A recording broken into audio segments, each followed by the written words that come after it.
Captain Nexra of the merchant vessel Starweaver had seen many strange things during her centuries of interstellar trade, but nothing quite like this. The quantum pulse beacon that had caught her attention was primitive by Velderan standards, barely more than an organized burst of particles, yet its pattern was unmistakably artificial and desperate. She coiled her iridescent tentacles thoughtfully around the ship's navigation orb, all six of her eyes fixed on the holographic display. The signal originated from a dark sector of space, well outside the established trade routes. Her schedule was already tight. The rare minerals in her cargo hold were expected at the Centauri Exchange in less than 2 local cycles. "Analysis complete, Captain," her ship's AI announced. "Signal contains encoded data packets. Structure suggests technological origin, level 3 or 4 civilization. No match in known species database."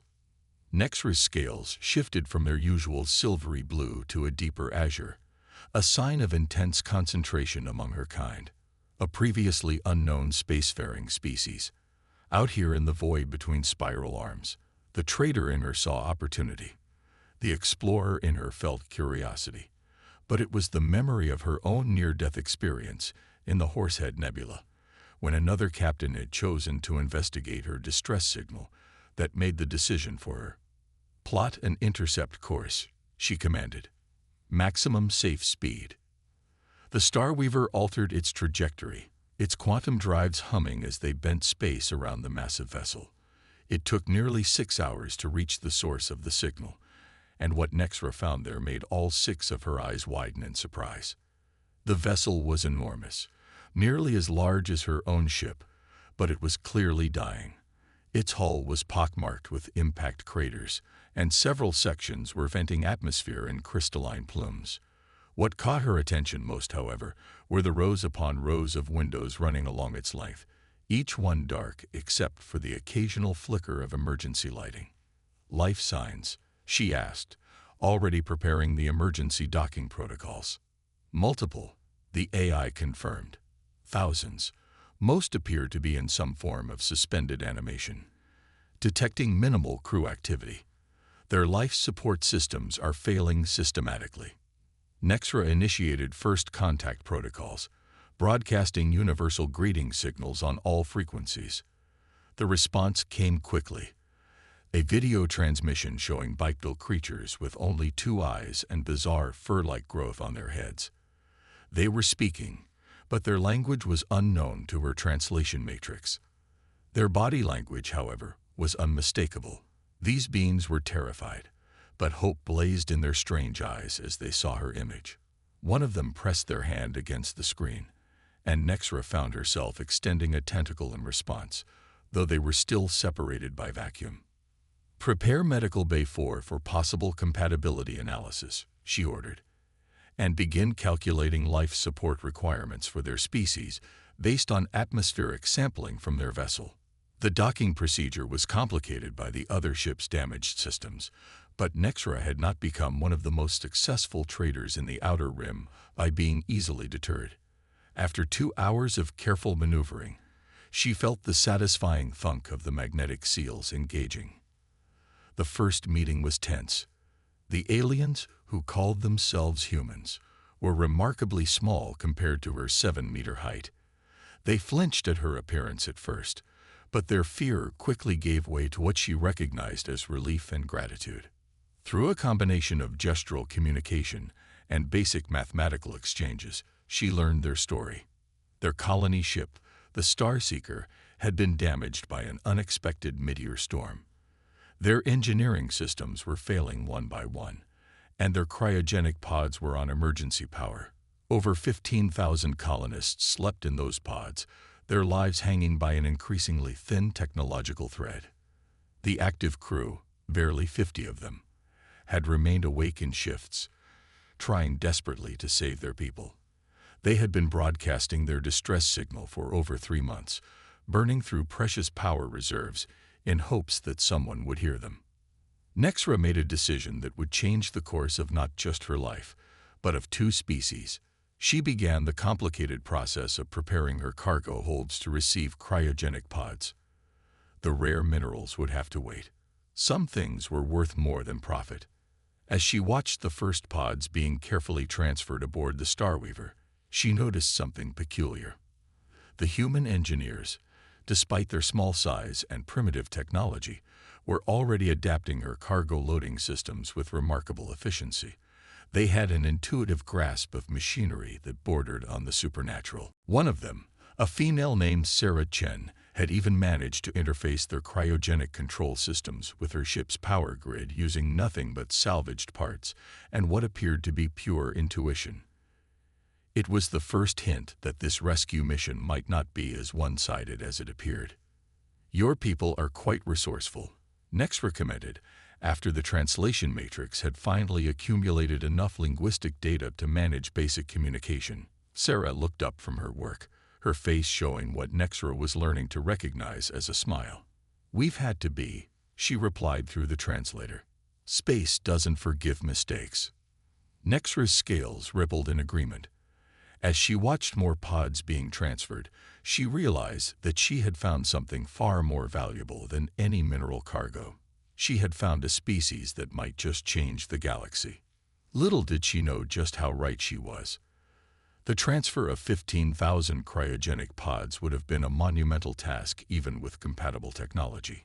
With systems never designed to work together, it seemed nearly impossible.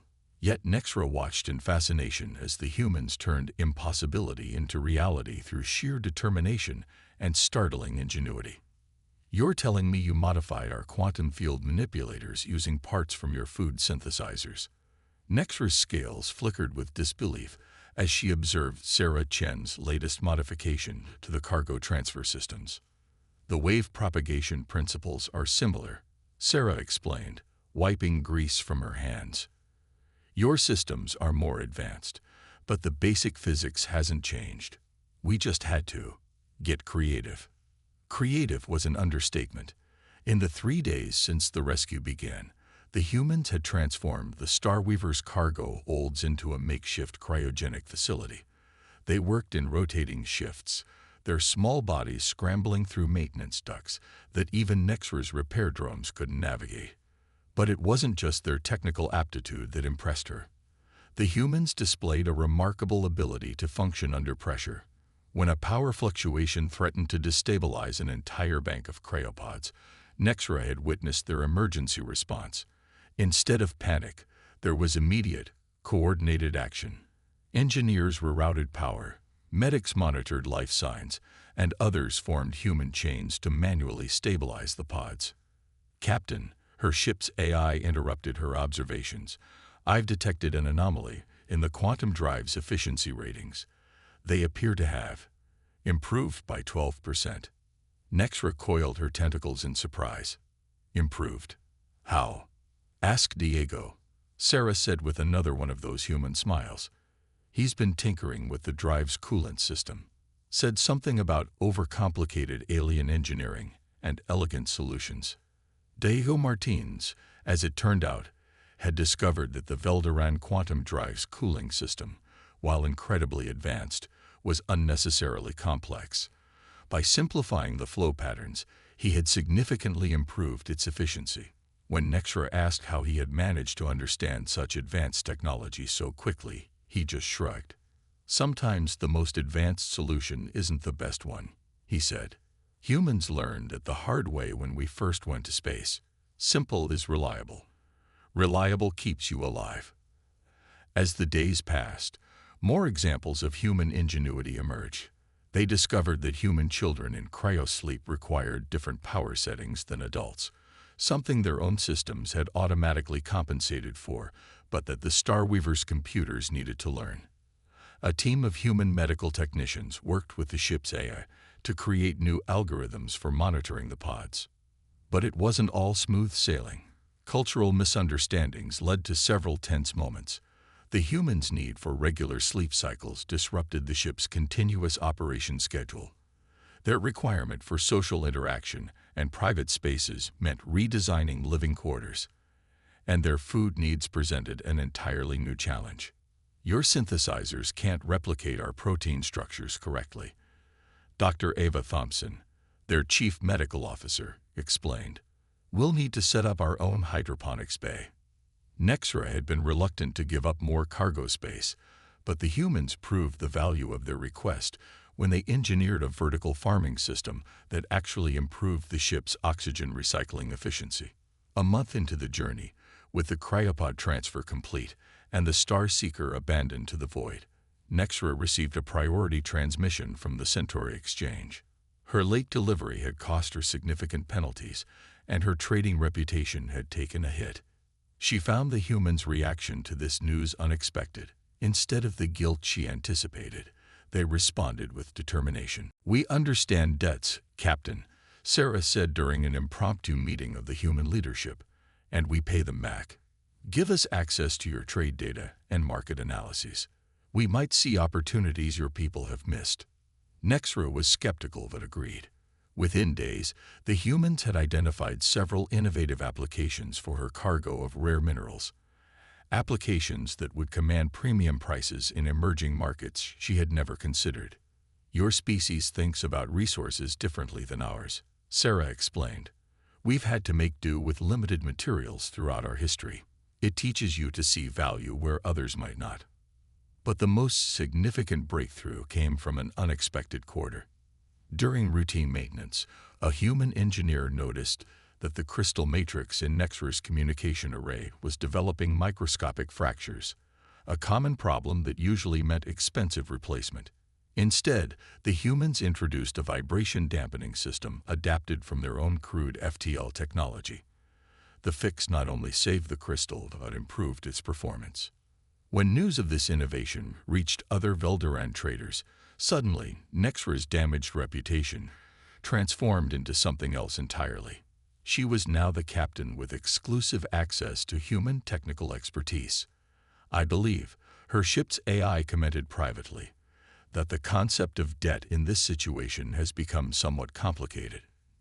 Nexra watched as a group of humans taught her repair drones new maintenance techniques, their enthusiastic gestures making up for any language barriers that remained. Indeed, she agreed, her scales shifting to the deep purple of amused satisfaction. "But I suspect this is only the beginning." She had no idea just how prophetic those words would prove to be. The first sign that something was wrong came from an unexpected source. 6-year-old Maya Peterson, one of the few children kept out of cryosleep to minimize pod power usage, was playing near the ship's environmental control hub when she stopped and tilted her head. "The ship sounds funny," she announced to no one in particular. 3 hours later, the Starweaver's primary atmospheric processor failed catastrophically. Nexra's control room erupted into activity as warning signals flashed across multiple displays. The ship's AI calculated they had perhaps 40 hours of breathable atmosphere before critical levels would be reached, barely enough time to reach the nearest space station. "The backup systems should have engaged automatically," Nexra said, her scales shifting to the pale yellow of extreme concern. "This shouldn't be possible." "Captain," Sarah Chen's voice crackled over the comm, "we're detecting cascade failures across multiple systems. This isn't a random malfunction." Diego Martinez was already deep in the ship's maintenance tunnels, his small size allowing him to reach places Nexra's repair drones couldn't. "There's some kind of crystalline growth in here," his voice echoed through the comm. "It's like nothing I've ever seen." Dr. Thompson, running tests in what had become a joint human-Velderan science lab, provided the answer. "It's a silicon-based bacterial analog. Your ship must have picked it up during that last fuel scoop at the gas giant." The organism was consuming the ship's crystal-based computational matrices, the backbone of Velderan technology. Worse, it was adapting to their attempts to eliminate it, showing signs of primitive intelligence. "Your standard sterilization procedures won't work," Dr. Thompson continued. "This thing evolves too quickly. But," she paused, "looking at some readings, we might have an advantage you didn't know about." That advantage, it turned out, was human blood. Specifically, the iron content that made it red. The organism had evolved to consume silicon-based technology, but had a fatal vulnerability to iron oxide. Human blood cells, properly processed, could be used to create a compound toxic to the crystalline bacteria. You want to use your own blood to save my ship? Nexra's scales rippled with shock. We're all carrying around the solution in our veins, Sarah said with a grim smile. And we got about 15,000 frozen donors in the cargo hold. We can spare a little. The next 30 hours became a blur of activity. Human medical staff worked with the ship's automated systems to carefully extract small amounts of blood from the cryopods. Engineers like Diego jerry-rigged delivery systems to distribute the treatment. Even young Maya helped, her small hands perfect for reaching certain crucial access panels. But the humans contributed more than just their blood. Their experience with biological contamination proved invaluable. On Earth, we learned the hard way that you can't just kill an infection, Dr. Thompson explained as they worked. You have to understand how it thinks, how it evolves, what it wants. Sometimes the cure is worse than the disease if you're not careful. This insight led to a targeted approach that prevented the crystalline organism from developing resistance to the treatment.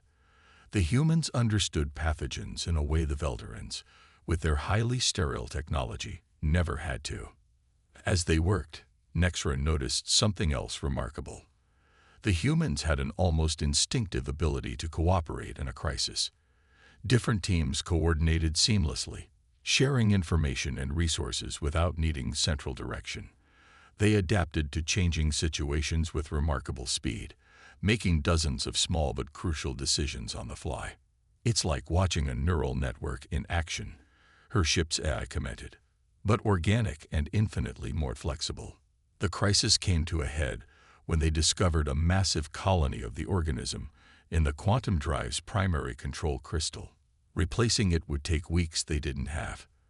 The human solution: reprogramming the entire drive to run on backup systems, using coding techniques that violated several laws of computational theory, but somehow worked. Sometimes you have to break the rules to save lives, Diego said when asked how he managed it. The laws of physics are strict, but they usually leave you a little wiggle room if you're creative enough. When the last traces of the crystalline organism were finally eliminated, Nexra called a ship-wide meeting. The humans gathered in the cargo bay, now transformed into a makeshift community center, expecting perhaps a formal thank you. Instead, they found their Veldoran captain coiled in what they had learned was a posture of deep respect. "My people have a saying," she began, her scales shimmering with emotion. "A life saved creates a bond stronger than family. You have saved not just my life, but my ship, my cargo, and your own people. But more than that, you have shown us a new way of thinking about problems we thought we had solved centuries ago." Sarah stepped forward, still pale from her blood donation. "Captain, you saved us first. As far as we're concerned, we're just starting to repay that debt." "Perhaps," Nexra replied, her scales shifting to a new color the humans had never seen before. "It is time we stopped thinking in terms of debt and started thinking in terms of partnership." The implications of that statement would soon be tested. The Starweaver was approaching the Centauri exchange, where the presence of so many humans would not go unnoticed, and not everyone in the galaxy was ready to welcome a new spacefaring species, especially one with such unique and potentially disruptive abilities. But that was a problem for another day. For now, they celebrated their survival and their growing understanding that sometimes the greatest strength comes not from advanced technology, but from the ability to think differently about how to use it. In the ship's nursery, young Maya Peterson was already teaching the repair drones how to play hopscotch, completely unaware that she had just initiated the first human-AI cultural exchange program in history. The Centauri exchange was a marvel of alien engineering. A massive space station shaped like an intricate snowflake, each crystalline arm housing different trading sectors. As the Starweaver approached, its docking signals were met with immediate suspicion. Unidentified biological signatures detected, the station's automated system announced. Quarantine protocols engaged. Nexra's scales flickered with frustration as her ship was directed to a remote docking arm, far from the prime trading sectors. A delegation of station security officers was already waiting, led by Administrator Vexthor, a member of the silicon-based Axreth species. Captain Nexra, the Administrator's crystalline form pulsed with barely concealed hostility. You bring unregistered organics to the largest trading hub in 3 sectors. Explain yourself. Before Nexra could respond, Sarah Chen stepped forward. She had spent the last weeks studying diplomatic protocols and trade regulations. Administrator, under Galactic Commerce Code 47 Beta, any vessel rendering emergency assistance to a distressed ship retains salvage and representation rights for the rescued party. Vexthor's crystalline form flickered in surprise. You speak our trade languages. We learn quickly, Sarah replied with a careful bow. Neither too deep nor too shallow. And we understand commerce. But the Administrator was not so easily swayed. Understanding commerce and having the right to participate in it are different matters. Your species is unknown, untested, unregistered. Then test us. Diego Martinez called out from where he was working on a malfunctioning dock seal. Without looking up from his work, he added, your atmospheric containment field is operating at 82% efficiency. Give me 2 hours, and I'll have it at 95%. The Administrator's crystalline surface rippled, the equivalent of a scoff. Our systems are the most advanced in the sector. You couldn't possibly. A sudden blaring alarm cut through the conversation. Red warning lights flashed throughout the docking arm. Critical failure in Section 7 environmental controls. The station AI announced. Evacuating all non-essential personnel. That's the primary trading floor. Vexthor's form pulsed with panic. The atmospheric seals are failing. We'll lose millions in contracts. Let us help, Sarah offered quickly. We have experience with exactly this kind of situation. Nexra moved her massive form between the humans and the Administrator. I vouch for their abilities with my full trading reputation, she declared, her scales showing the deep green of absolute certainty. Faced with a potential disaster, Vexthor had no choice but to agree. What followed was a masterclass in human problem-solving. Diego led a team into the station's maintenance systems, while Dr. Thompson analyzed the failing environmental seals. They discovered that the same crystalline organism that had invaded the Starweaver had reached the station.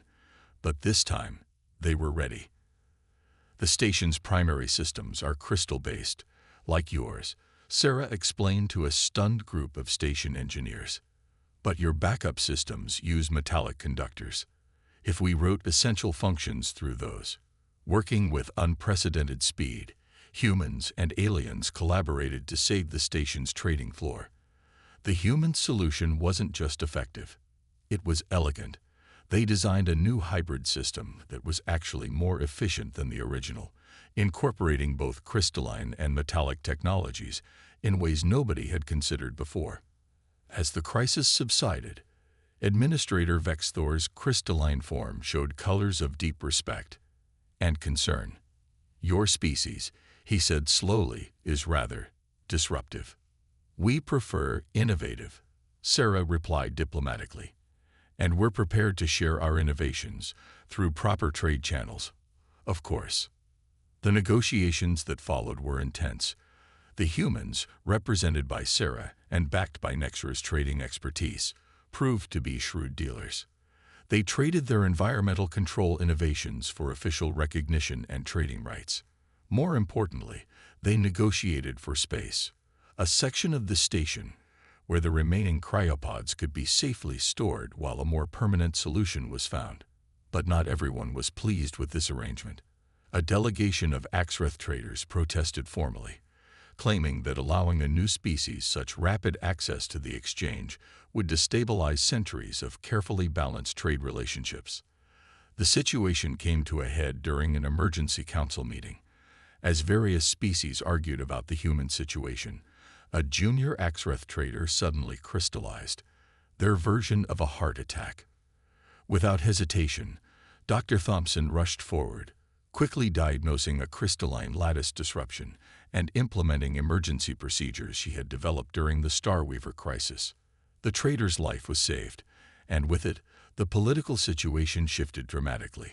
The Axreth, despite their reservations about human unpredictability, couldn't ignore such a clear demonstration of both capability and compassion. Perhaps, Administrator Vex Thord admitted later, his form showing colors of thoughtful consideration. Disruption isn't always unwelcome. Nexra watched as humans began integrating into station life, their small forms darting between the much larger aliens, already setting up impromptu trading posts and repair shops. They don't just survive. She commented to her ship's eye. They thrive on challenges. Indeed, the eye replied. And they bring others along with them. Station efficiency has improved 23% since their arrival. But amid the success, Sarah Chen noticed something concerning. Other trading vessels were taking too much interest in the cryopods. The technology that had kept 15,000 humans alive through their crisis was drawing unwanted attention. "Captain," she said privately to Nexra, "I think we need to wake our people sooner than planned. We're too vulnerable like this." Nexra's scales shifted to show agreement. The humans had proven themselves capable of handling crisis and navigating alien politics. But their greatest challenge lay ahead, establishing themselves as a recognized power in a galaxy that wasn't sure it wanted another player at the table. What nobody realized was that events were already in motion that would make the human question irrelevant. In the station's busy trading floors, rumors were beginning to circulate about something moving in the dark space between the spiral arms, something that would make humanity's unique abilities not just valuable, but essential for survival. The first reports were dismissed as trader superstition. Ships disappearing in the void between spiral arms, strange readings on the quantum bands, distress signals that cut off mid-transmission. But when 3 Axreth trading vessels vanished within a week, even the skeptics began to worry. "Something's out there," Sarah Chen said, studying the holographic display in the Starweaver's command center. "And it's getting closer." The past month had seen dramatic changes. 10,000 of the human colonists had been awakened, transforming a section of the Centauri Exchange into a miniature Earth colony. The remaining 5,000 pods were being kept in reserve, their occupants selected for specialized skills that might be needed later. Nexra's scales shifted thoughtfully as she reviewed the data. The pattern suggests intelligence. These aren't random attacks. "No," Diego agreed, pointing to energy readings. "They're testing defenses, learning, adapting." The station council was paralyzed with indecision. The Axreth wanted to fortify the exchange and wait out the threat. The energy-based Zelaxians suggested abandoning the station entirely. Other species were already quietly evacuating. But the humans saw something different in the data. "Look at the attack pattern," Sarah explained during an emergency council meeting. "They're not just destroying ships. They're studying how different species react. This isn't just an attack. It's reconnaissance." Dr. Thompson stepped forward with additional analysis. "The energy signatures suggest they're using some kind of crystalline-based technology, but far more advanced than anything we've seen. They're not just adapting to our defenses. They're absorbing them." The implications were chilling. An enemy that could learn from and incorporate any technology it encountered would be nearly impossible to defeat through conventional means. Unless, "We need to stop thinking like traders and start thinking like survivors," Sarah announced. "Humanity has faced extinction-level threats before. We're still here because we learned to think differently." Their plan was audacious. Using the hybrid technology they developed during the station crisis, the humans proposed creating a massive network of interconnected systems, part crystalline, part metallic, part biological. A defense grid that could adapt as quickly as the enemy, but in unpredictable ways. "It's the unpredictability that matters," Diego explained. "They can absorb and understand any single type of technology. But hybrid systems, especially ones with biological components, those are inherently chaotic, harder to predict or control." The council was skeptical, but they were also running out of options. When long-range sensors detected a massive fleet of crystalline ships approaching, the decision was made for them. What followed was the largest cooperative engineering project in the exchange's history. Humans worked alongside aliens of all species, combining technologies in ways that defied conventional wisdom. The remaining cryopods were repurposed, their sophisticated life support systems integrated into the defense grid. Nexra watched in amazement as her human friends coordinated the effort. They didn't just adapt technology. They adapted socially, finding ways to bridge cultural gaps and get different species working together effectively. Young Maya, now appointed as unofficial ambassador to the station's AI systems, proved particularly valuable. Her natural ability to communicate with artificial intelligences helped create unprecedented levels of cooperation between organic and digital systems. The enemy arrived sooner than expected. The crystalline ships were beautiful and terrifying, perfect geometric forms that seemed to absorb light itself. Their first attack nearly overwhelmed the station's conventional defenses, but then the human defense grid activated. The hybrid system responded in ways no one, not even its creators, could have predicted. When the crystalline ships tried to absorb and adapt to its technology, they encountered biological elements that followed no logical pattern. Attempts to counter one defense would trigger unexpected responses from others. It's like trying to play chess against someone who keeps changing the rules, Sarah explained, watching the enemy fleet's confusion. They can't adapt because there's no single pattern to adapt to. The battle lasted 3 days. In the end, the crystalline fleet retreated, leaving behind valuable debris for study. But more importantly, they left behind a changed galaxy.